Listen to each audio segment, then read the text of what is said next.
once again to another edition of Quick Trivia with Mike. It's the weekly game show right here on Channel 955 where we test your knowledge of facts. Sometimes a little bit more historical in nature. Sometimes they're very contemporary. Hopefully they're always a lot of fun.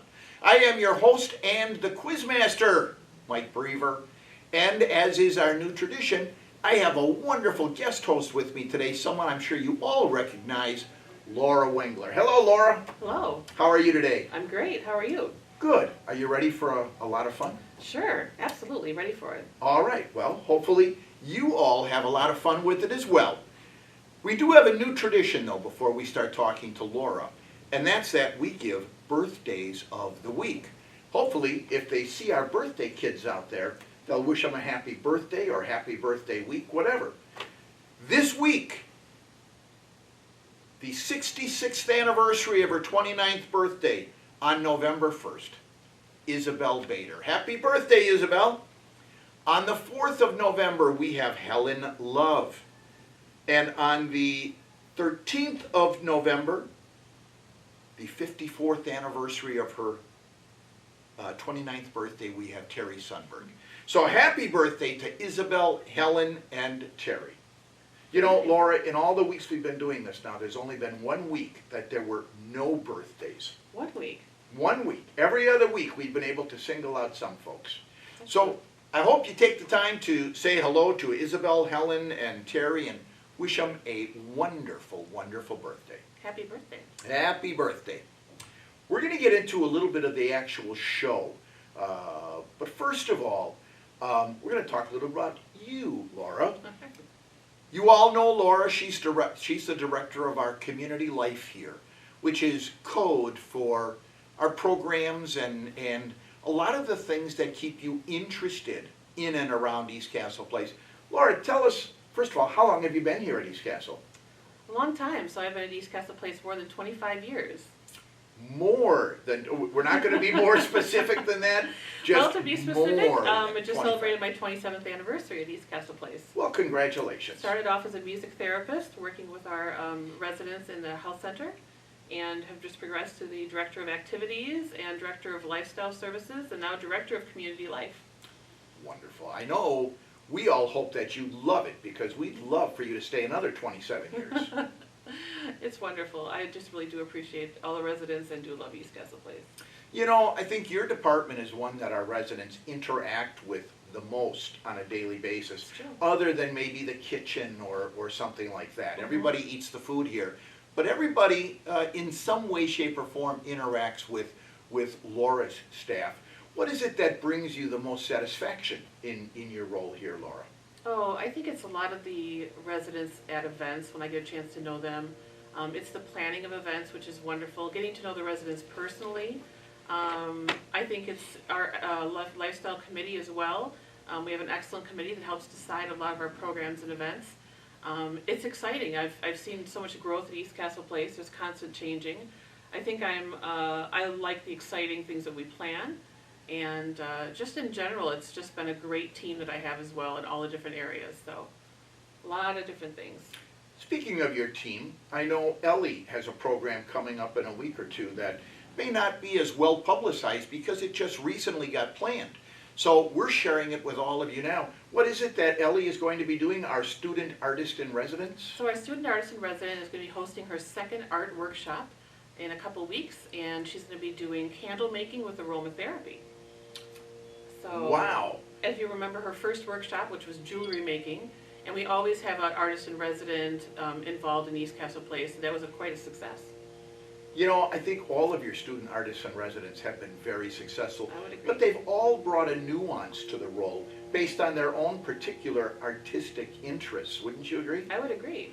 One of our artists in residence sang in the choir, and now Ellie's involved in our health center, doing workshops with our residents in our health center in the CBRF. And also, you've probably seen her at Tai Chi and yoga. Tai Chi and yoga. Those are relatively new here at East Castle as well, aren't they? That's right. That's right. How long have they been going on? So those are new exercise classes that we're offering for those of you who know Malicia, who's our new staff in the Aquatics and Fitness Center. She started up a Tai Chi class, and she's really grown the yoga class, so that's excellent. So tell me, How do you decide that Tai Chi is what our viewers would really like to have available to them? Or yoga? How do you decide on new programs like that? Well, a lot of times it comes from resident interest. We had a introduction to Tai Chi, and there was a lot of residents that were interested in that. Yoga is something that's been popular, but we've just expanded it. So a lot of it is resident suggestions. A lot of it comes from staff ideas. We have our creative ideas that come out of our department, if you know, between Cooper and Scott and myself in our office.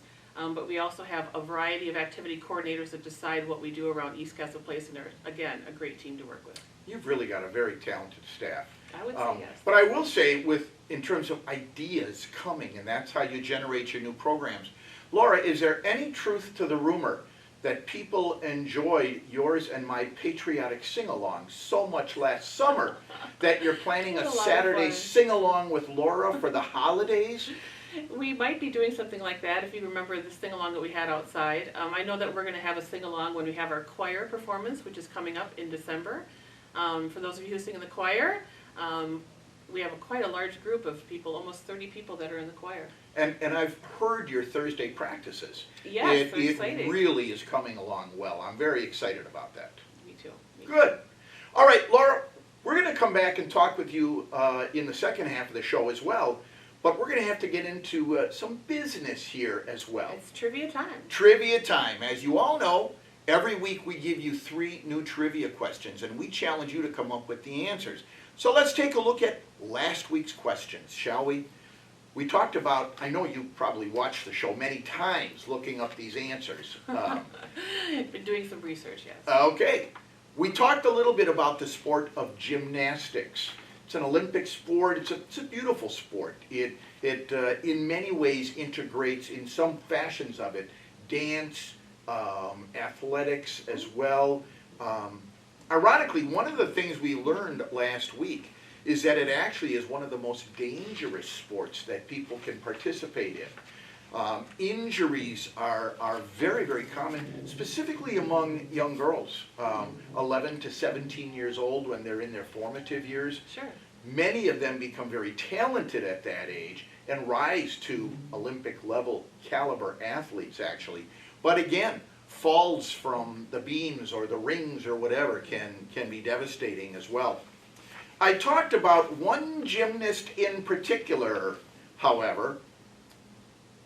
On October 29th, 1904, a particular gymnast by the name of George Iser won 6 gymnastic medals in the Olympics. That's amazing. On a single day.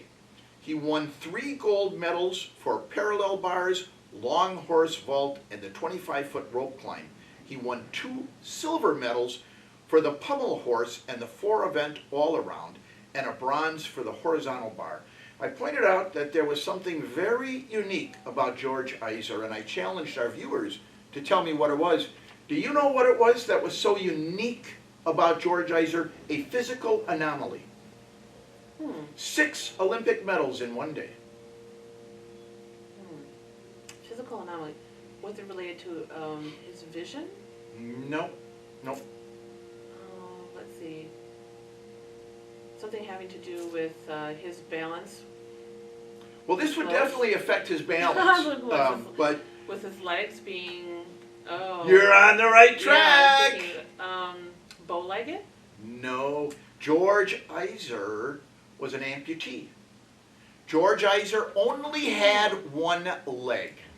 A train accident when he was a youth cost him one of his legs. He did his gymnastics with a prosthesis. That's amazing. Amazing. 6 Olympic medals in That's one day. Quite an accomplishment. You could literally call him the peg-legged Olympian. But that's it. George Iser was a one-legged man who did his gymnastic exercises with a prosthetic. That was the answer to question number 1.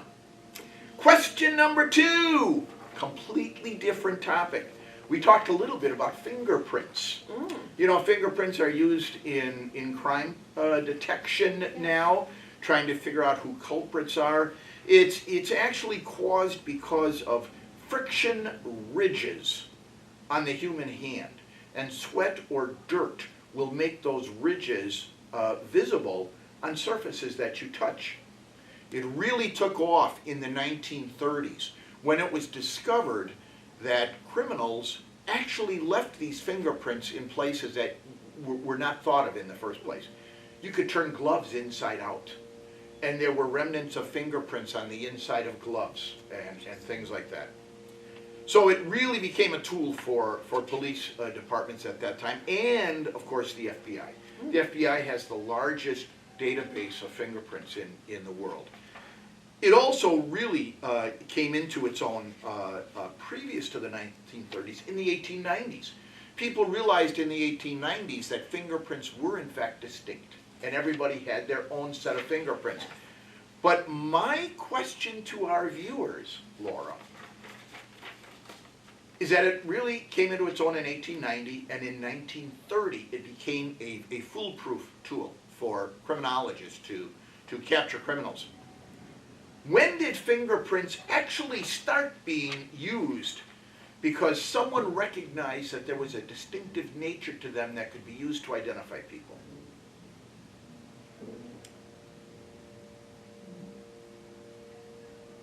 I would think we may have stumped I think you have stumped me. 1940s?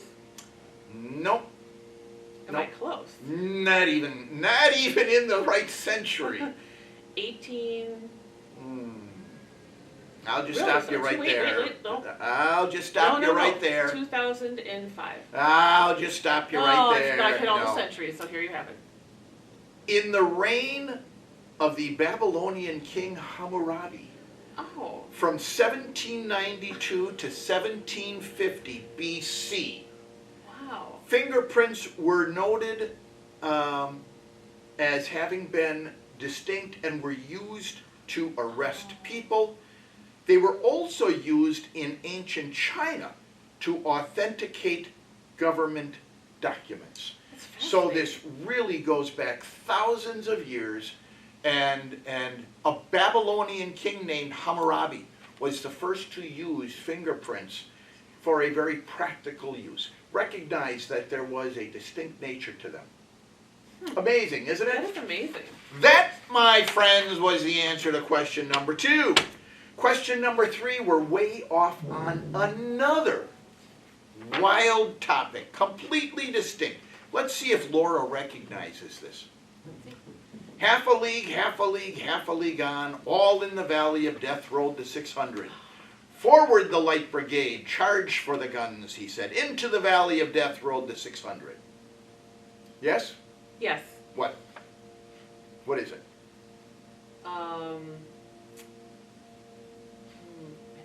Forward the light brigade, charge for the guns, he said. Into the valley of death rode the 600. It's the charge of the light brigade. Charge of the light brigade. By the very famous... That was a little hint that I heard.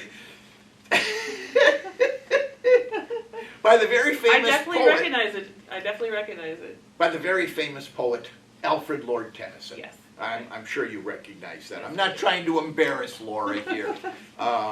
It actually was a 6-stanza poem which talked about a historical event. There was, in fact, the Charge of the Light Brigade on October 25th, 1854, in the Crimean War. It was the British on horseback rushing at the Russians, trying to capture the guns that had already been taken from their Turkish adversaries. And they wanted to get the guns before the Russians were able to use them against the British as well. Of course, it was a foolhardy charge in terms of military tactics. And well over a third of the brigade lost their life. Another third were captured or went missing at that time. Over 600 soldiers.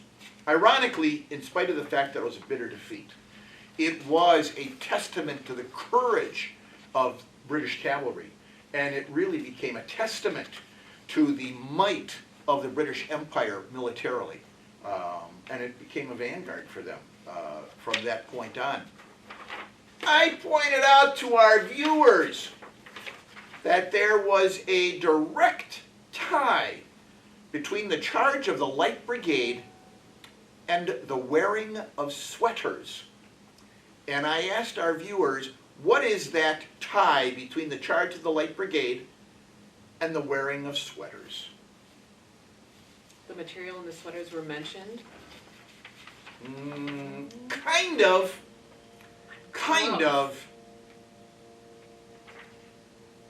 I'm fooled by this, so. You're not going to get it. Okay. You're not going to get it. I'm anxious to find out the answer, Mike. The leader of the British Light Cavalry was Lord Cardigan.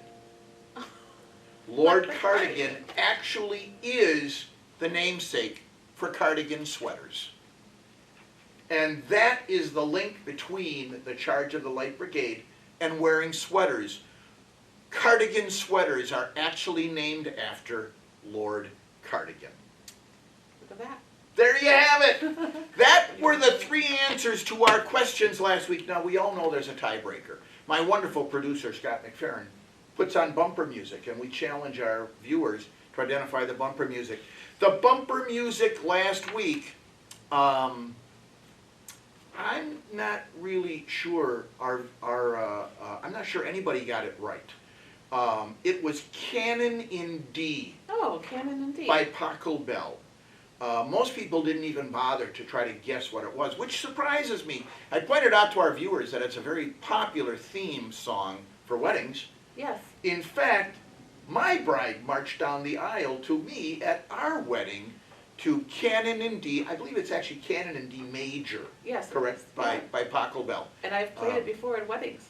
There, see? Canon in D. See? That's what it was. It was identified by one of our viewers as Always Willing to Love You. Does that sound right? No. No. It was Canon in D major Yes. by Paco Bell. However, we did have one viewer who got all 3 questions correct, just didn't identify the bumper music properly. And it was our returning champion, Sandra Meyer. Congratulations, Sandra Meyer. Your picture's going to be on Channel 95 all week. We need more of you viewers to start calling in. We want to see your pictures on Channel 955 as well. So there you have it. That's the wrap up to last week's show. We're going to take a brief intermission. We're going to give you about a couple of minutes to go get yourself a donut, a cup of coffee. You're going to need some brain food for the second half because we've really got some teasers for our viewers, Laura. Excellent. Excellent. Hurry back. Laura and I are going to be waiting right here for you.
Heard about Pittsburgh Pier. You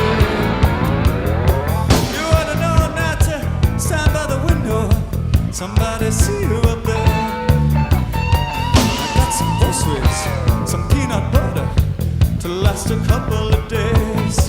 But I ain't got no speakers, ain't got no headphones, ain't got no records to play. Welcome back, everybody, to the second half of the show. We've already identified our winner from last week, and it was, of course, the incomparable Sandra Meyer, the returning champion. I'm here with my guest host, Laura Wengler. We're talking about a couple of things going on here at East Castle Place. But before we get into our 3 new questions for the coming week, let's visit with Laura again. Laura, you have a big thing coming up early in December, and I know a lot of people are anxious for it. It's Christmas at the Castle. Do we have the dates set for that yet? Yeah, we do. It's December 5th, which is Sunday, Sunday afternoon, and also we have some lead-up activities a few days before. So information will be forthcoming. I'm working with a committee on this, and it's just nice to plan out, gosh, the holiday coming up so soon. Isn't it? It's just amazing. Yeah. I mean, my wife is a school teacher. Seems like her first day of school was just yesterday. Now Halloween is already in the past. Thanksgiving is right around the corner, and there's only like 50 shopping days left till Christmas. You know, people got to get going. That's right. What a perfect way to do your Christmas shopping by coming to Christmas at the Castle. All of you know that the treasure chest will have wares for sale that day. You're going to have some items as well, right? Yes, we are. We have wine, East Castle Place specialty coffee, our East Castle scarves, and of course, our famous cherry dill pickles. The cherry dill pickles. I know I actually just bought 2 more jars of them, and I'm enjoying them at home. You had a couple left over from last year. We did. And you don't Just want a to few. mix years, right? No, no. We made All, them. are all of last year's gone now? Yes, they are all gone. So people are anxious for the new ones to come out. Very anxious. And now, Laura, tell us that secret recipe that goes into the cherry dill pickles. It is a secret. You can just whisper in my ear. Go ahead. Maybe that'll be the trivia question one of these weeks. What is the What secret are the secret recipe? ingredients going into the cherry dill pickles? Well, the recipe dates back to the 20s and 30s. So, and we always have a large group of residents helping out with that. So we appreciate all the help in making the cherry dill pickles. This actually is a traditional fundraiser for East Castle Place that started with the board of directors, isn't it? Mm-hmm. Which is really kind of a nice tradition that you've been able to keep it alive Absolutely. for the last 90 years. Do you know when it will actually be the 90th anniversary of the cherry dill pickles? No, we should find that out, and we can certainly celebrate that. 90 years. We should. Yeah. We should. That A special year. We can put it on the label, and that would be kind of a fun thing to do. that's right. These are generated. And speaking of that, using the number 90, most of you probably don't even know this, but Quick Trivia with Mike is coming up on its 90th show pretty quick. Wow. Laura and I are hosting the 86th show right now. So very quickly, we'll be on our 90th show. So I know everybody's looking forward to that. Great. Anything else going on in programming that you think our viewers would like to know about? So we do have our Veterans Day brunch, which is next Thursday, of course. We talked about the art workshop. We've got things coming up in the month of November to watch for. We've got a variety of musicians that are playing, including Carolyn Wayner doing a Giving Thanks program in honor of Thanksgiving. On Veterans Day, we have a vocalist who's going to be doing a salute to veterans, and we do have our duo coming up next week. So a variety of musical experiences, and of course we'll look forward to those in December as well.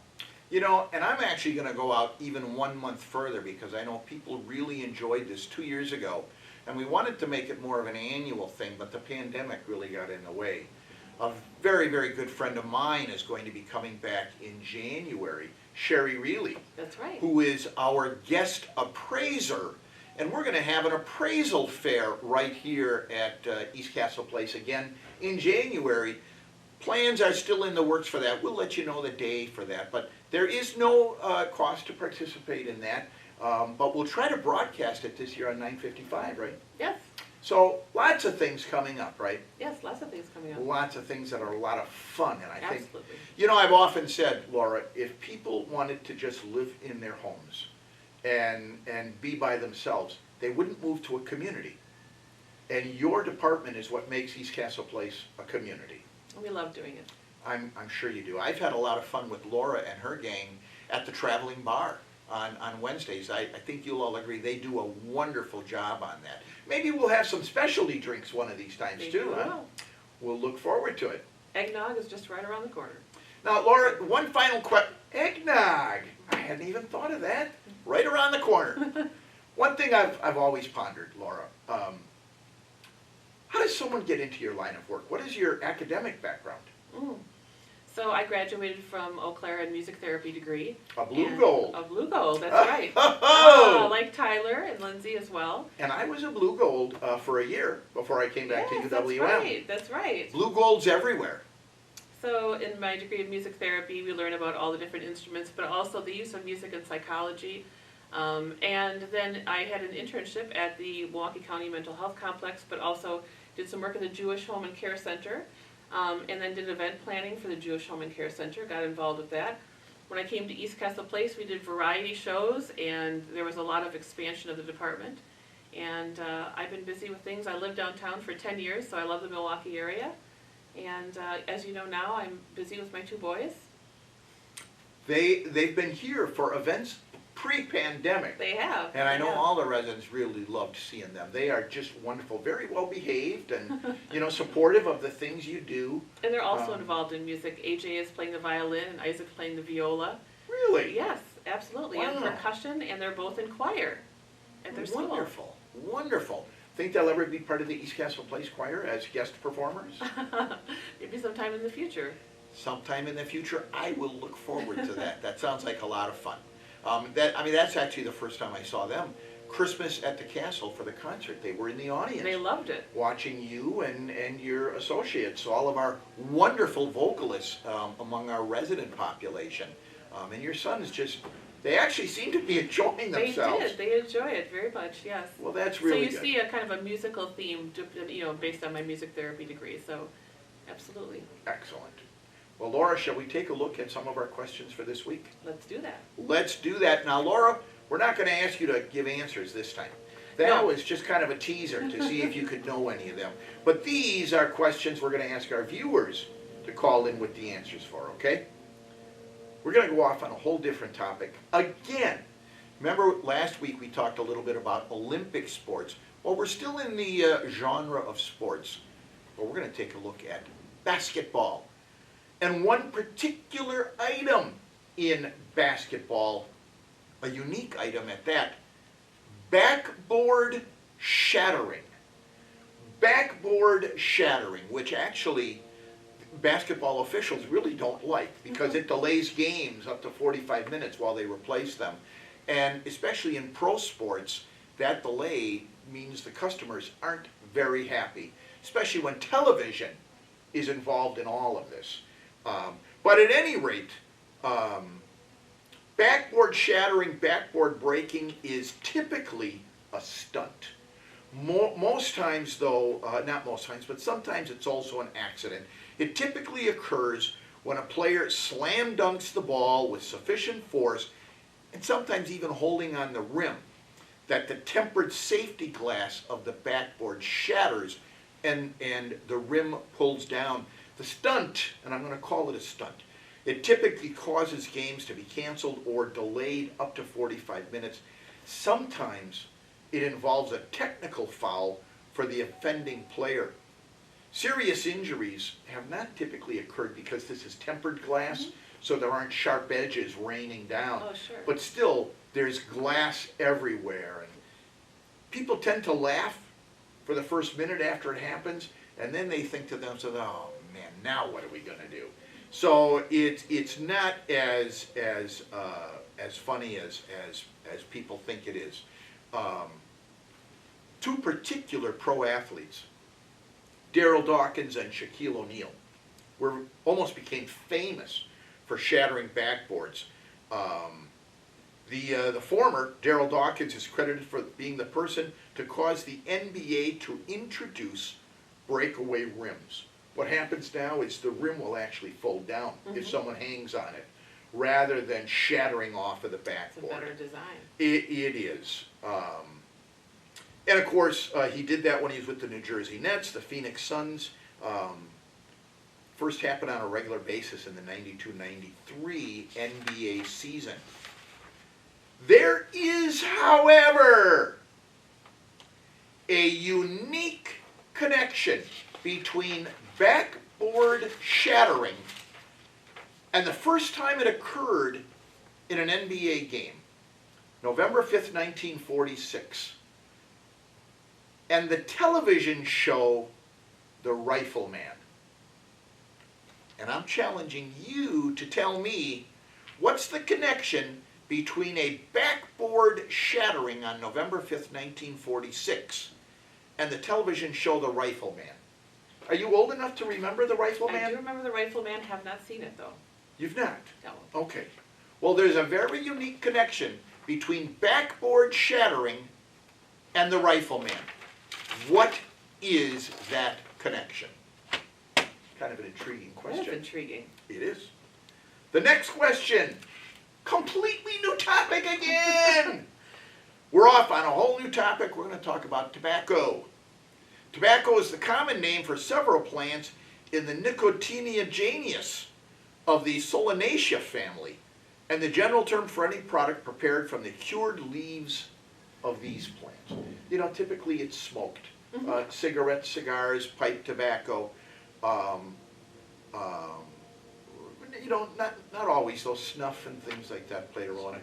Dried tobacco leaves are mainly used for smoking in cigarettes and cigars. But again, pipe tobacco. It's also become snuff, chewing tobacco, and dipping tobacco, something I really don't know anything about. Tobacco contains the highly addictive stimulant alkaloid nicotinus, commonly called nicotine, which is a very addictive drug.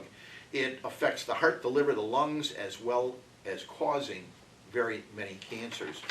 Sometime around the 1980s, the tobacco companies were actually, it was proven that they were actually concealing this information that they'd known for a long time. Yes. Actually, I mean, we've talked in the past about World War II. One of the things that really affected our parents was the fact that the tobacco companies sent cigarettes overseas to our boys fighting, absolutely free.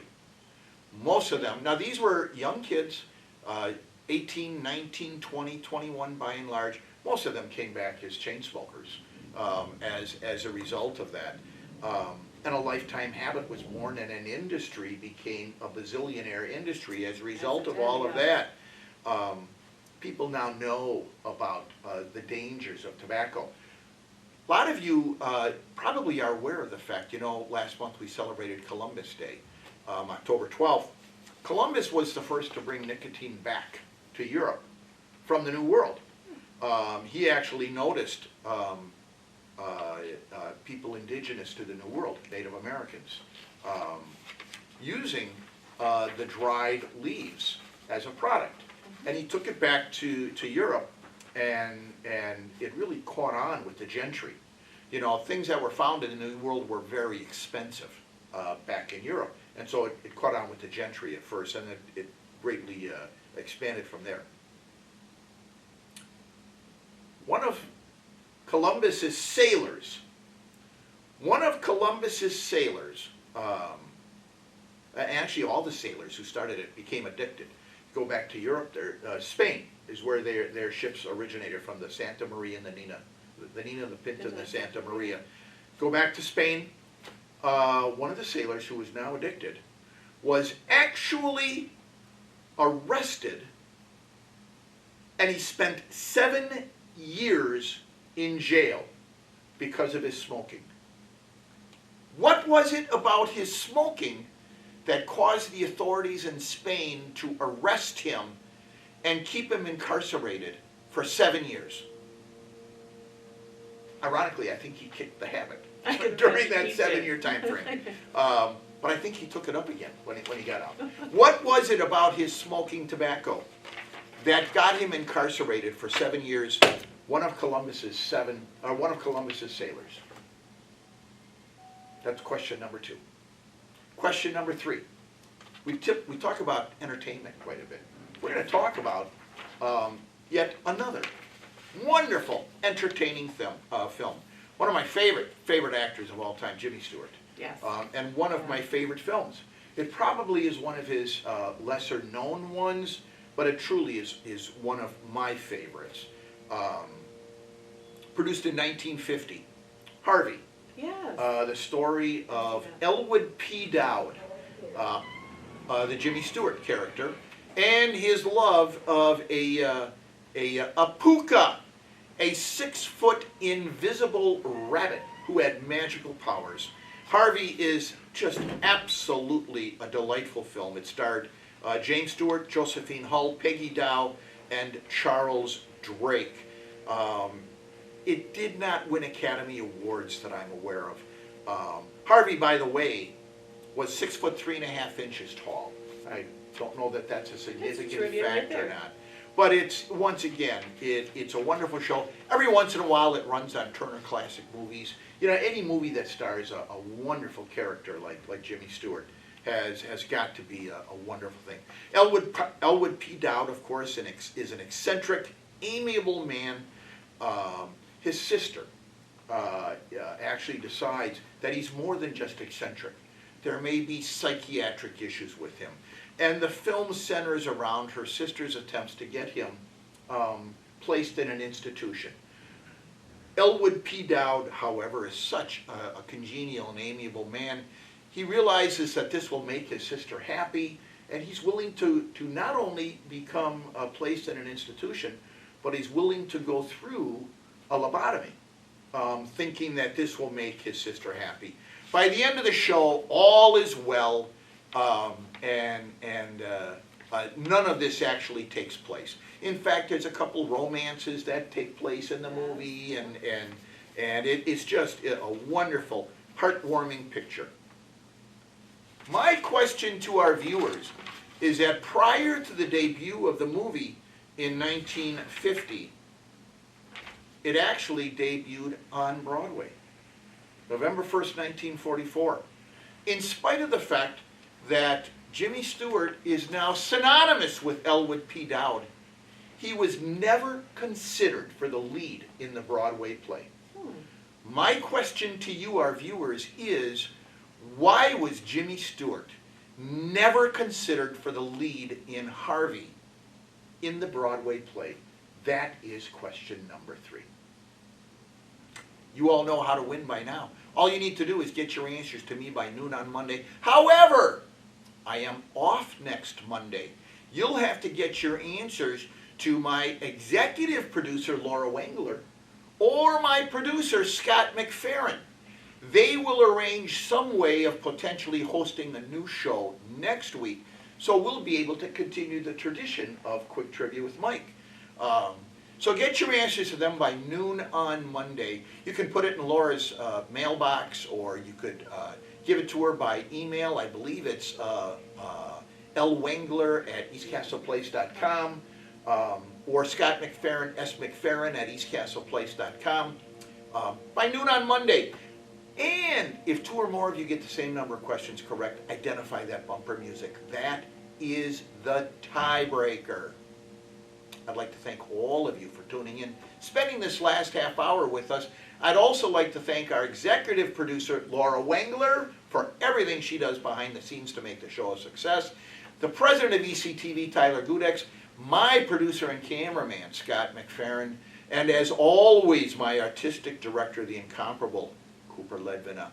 I say, as always, if there's anything you like about the show and you run into Scott or Cooper, thank them in the hallways one of these times. Their fingerprints are all over this production. As always, I am your host and the quizmaster, Mike Brever. I'd like to give special thanks to my guest host this week, Laura Wengler. Thanks for being here, Laura. I hope you had a good time. I did. Thanks for inviting me. Maybe we'll have you back again sometime. That would be great. That's all for this week, folks. We'll see you next week with my guest hosts, and I'll see you personally in 2 weeks. So long, everybody. So long. Heard about Houston, heard about Detroit, heard about Pittsburgh, PA. You ought to know not to stand by the window, somebody see you up there. I got some groceries, some peanut butter to last a couple of days, but I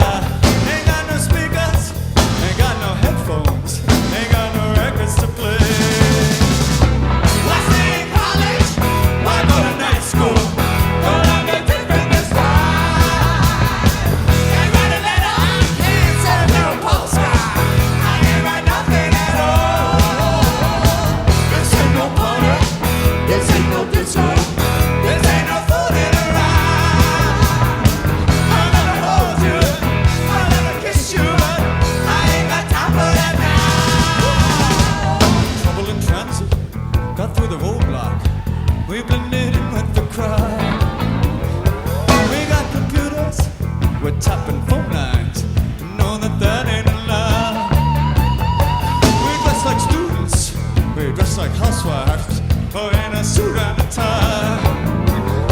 Changed my hairstyle so many times now.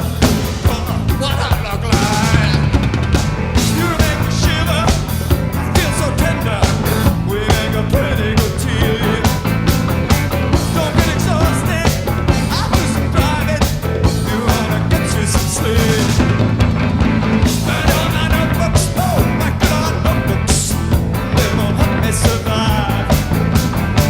My chest is aching and it burns like a furnace. The burning gives me a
Thank you.